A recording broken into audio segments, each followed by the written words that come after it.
हमार टूटल सब कुछ लूटल तू ही बताव का करे।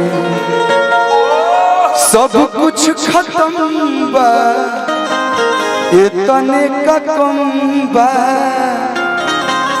जियतनी तबो यबही इहे का गम बा। भाई तने हाथ फिसकल चढ़ाइए। दिल जब टूटला ना भैया एगो कोनो गाना है कि दिल टूटला के आवाज ना होला, ई सच्चाई बा। की आदत लगा के अपन चली जइबू की आदत लगा के अपन चली जइबू नहीं सोचले रही तू रोइबू। एक पल में सारा वादा तोड़ दी हलो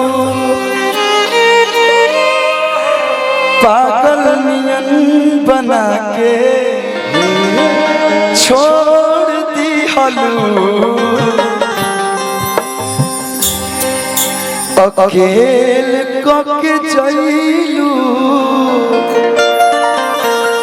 लड़कियों को तकलीफ नहीं होता है, लड़के रोते नहीं है तो क्या उनको तकलीफ नहीं होती है क्या? लड़का रोवेला सना भैया, लड़का अंदर अंदर घुटला से। समाज के नियम बा कि लड़कों को रोना नहीं चाहिए। क्यों? लड़कों के पास दिल नहीं होता है क्या? हम लोग दिखाते नहीं हैं। अकेल के गईलू निक बड़ा कईलू अब तू ही बताव का करे। हमनी लड़का मर भी नहीं खींच सकत।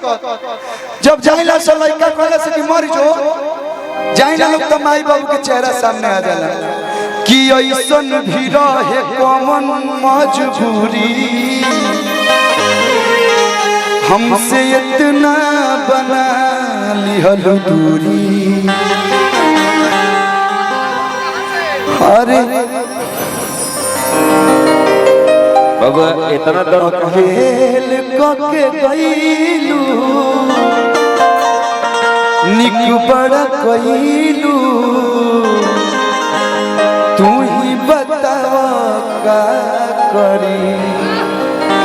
तो दिल हमार टूटल सब कुछ लूटल तू ही बताव का करी। सब कुछ खत्म बा इतने का कम बा जियतनी तबो यबही इहे का गम बा। एगो कैसे हम बोले बानी कि 2 दिन खुशी के बदले पूरा जीवन रोआ देला से करा माई के गोल लगो। एगो और बोल रही सैड सॉन्ग कि मर के भी नहीं खत्म साथ हो कबर पर भी जइबू तो मुलाकात हो। भाई रे हम इतना गाना ना गा लेकिन आज आवता तब मिटा अब जा तो सर सुन के रोई पर लड़का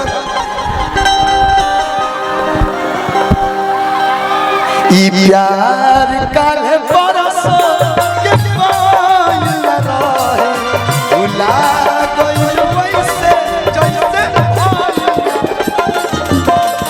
दुनिया में सब कुछ करियो बतिया कहीं प्यार के करो से न करो। प्यार कीजिए, प्यार करना गुनाह नहीं है लेकिन प्यार में धोखा मत दीजिए।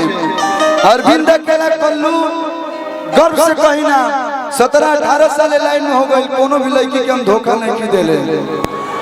काम करते हैं, दोस्त बनाइए, दोस्ती से बड़ा रिश्ता कोई नहीं होता है। लेकिन प्यार कीजिए, वो भी किसी की बेटी है।